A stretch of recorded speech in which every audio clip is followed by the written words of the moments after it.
Asli saya Cilacap.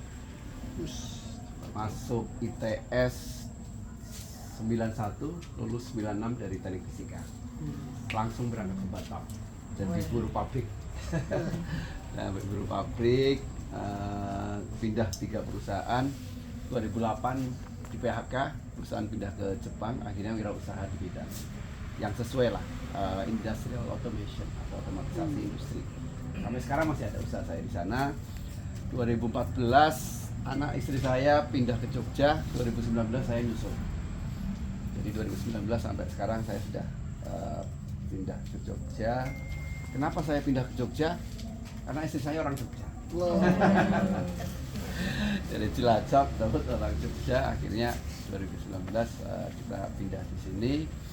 Kemudian kena pandemi, saya bingung nyari kegiatan mau ngapain gitu ya. Kalau saya sebenarnya di Batam. Akhirnya 2022 saya minta, istri saya seorang dokter gigi, spesialis gigi anak. Jadi saya minta, ayo bikin klinik biar saya yang ngurusin, biar ada kerjaan buat suaminya. Dokter Ika itu. Betul. SPKKIan. Belum ketemu ya? Belum ketemu Bu? Belum ketemu ya? Biasanya kalau di warung Boto Rebo sama Sabtu. Karena kemarin nggak bisa, kalau mau dokter Ika sudah Antri. full. Sudah full. Antri, alhamdulillah. Kemudian saat di bulan Juli 2022 harusnya begitu.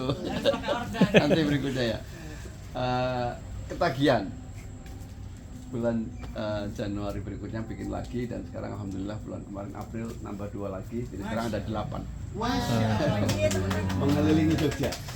Ada di Jakal, kemudian Tajem, Warung Boto, Sorowajan, Jalan Wonosari, Jalan Mogi Barat, Jalan Parangtritis, Jalan Godean, Namanya Kindis.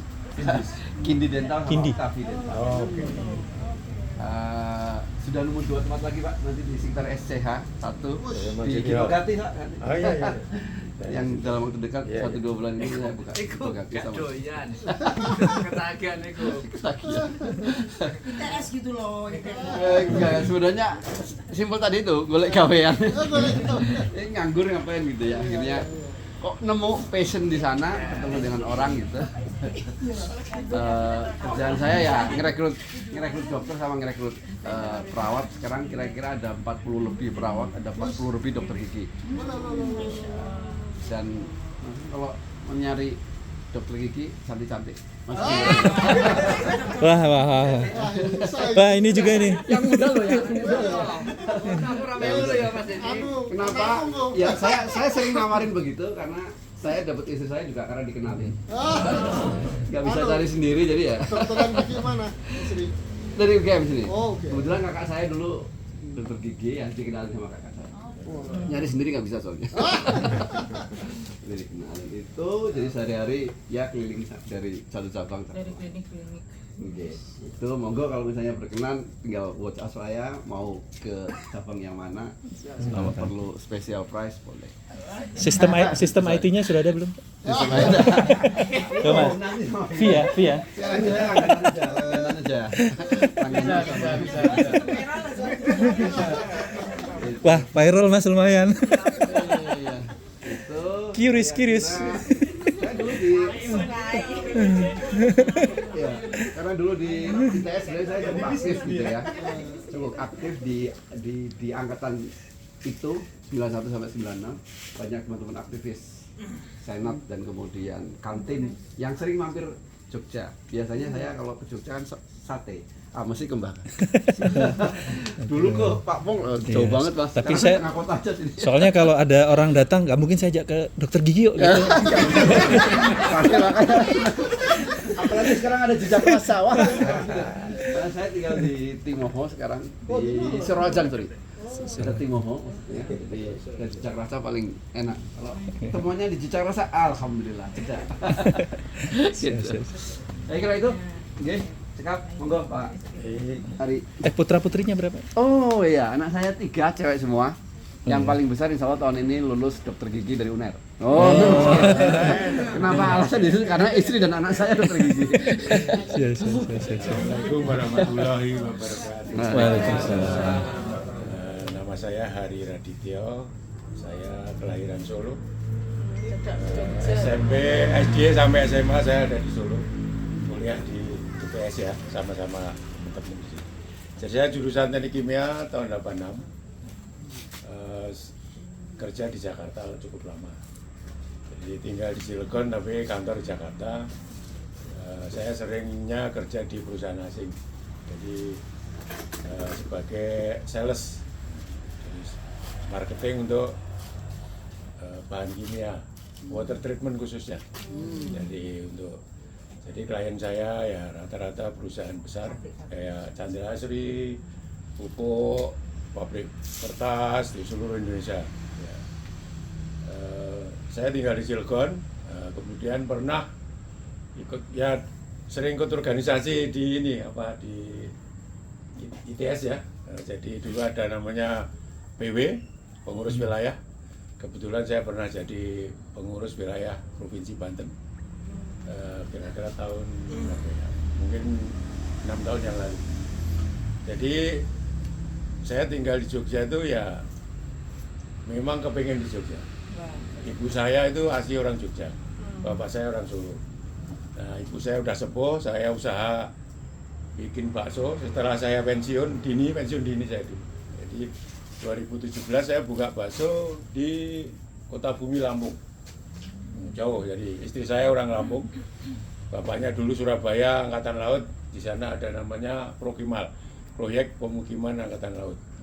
Itu biasanya untuk membetengi karena orang Lampung asli itu agak ini ofensif kalau sama transmigran.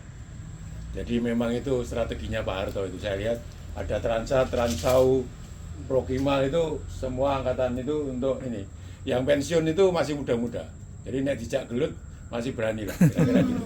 Kalau yang pensiun kayak saya ya repot. Jak gelut pasti takut ya. Gitu. Jadi pada saat itu juga semua alasannya pandemi ya.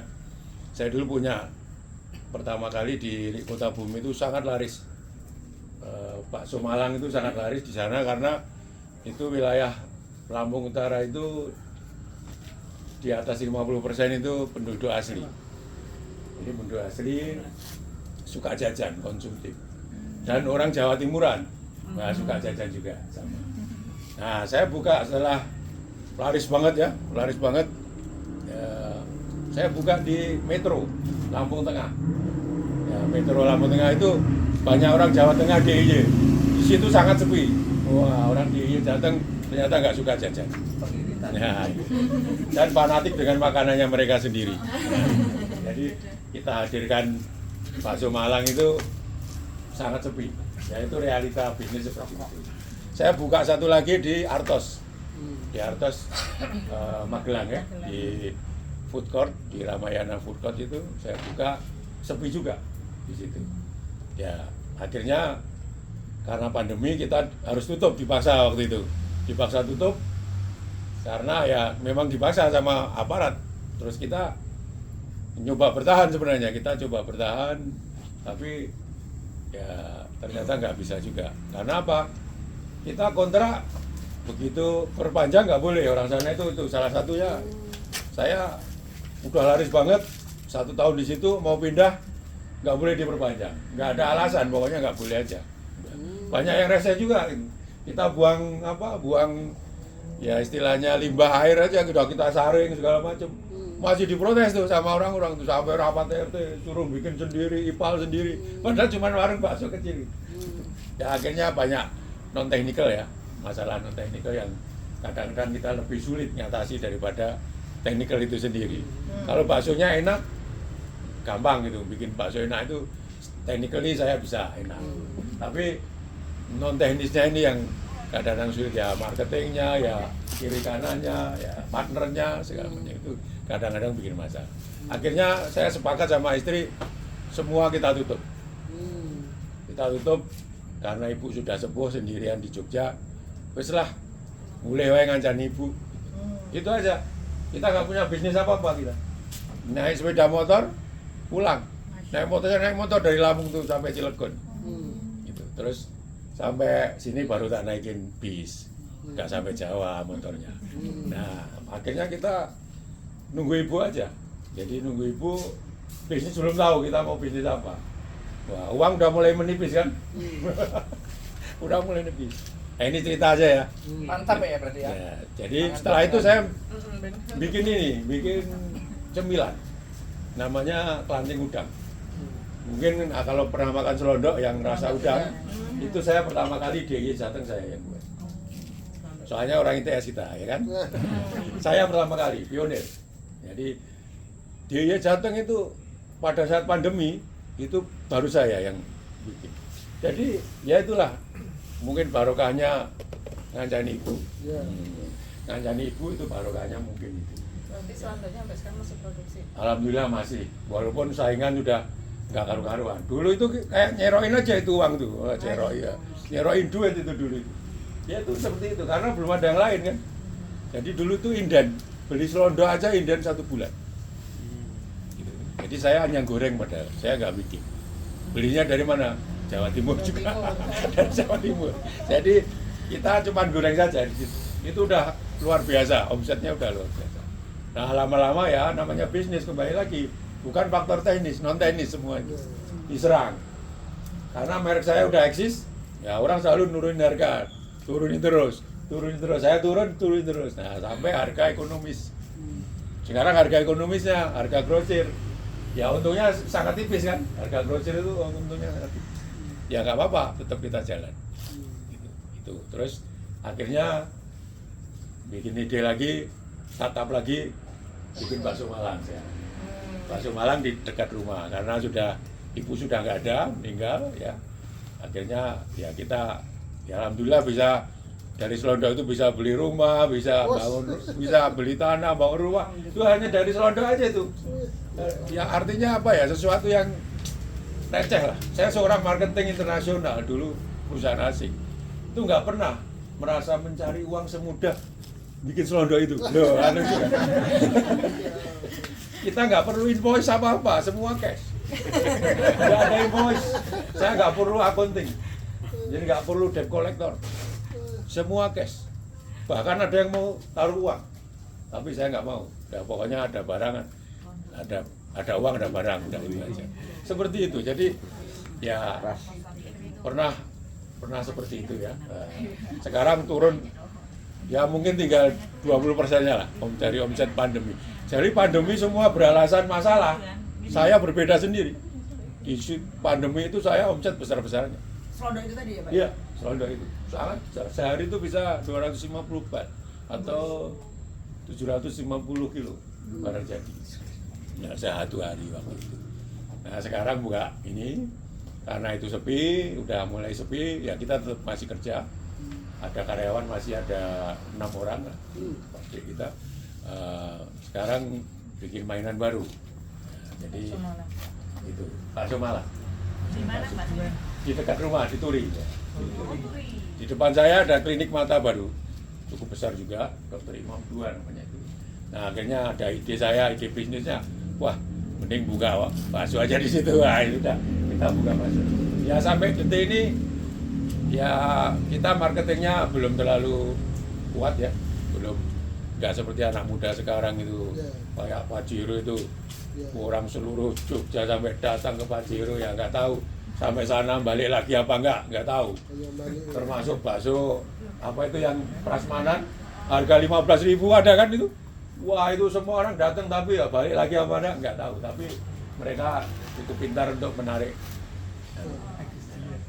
Jadi itu kebetulan istri juga hobi masak, selain bakso juga kita sempat mengoperasikan itu warung kemangi, yang itu ada pepes, ada macam-macam. Ya. Sekarang dikelola oleh lain, pengelolaan itu punya adik kandung saya itu yang punya ininya. Berikutnya gitu. ketemunya Pak Ari, ya. Berikutnya kita Jadi ketemu dari saya gitu aja. Terima kasih Mbak Dita, Mas Agus sudah membuat acara seperti ini. Terima kasih sekali. Assalamualaikum warahmatullahi wabarakatuh.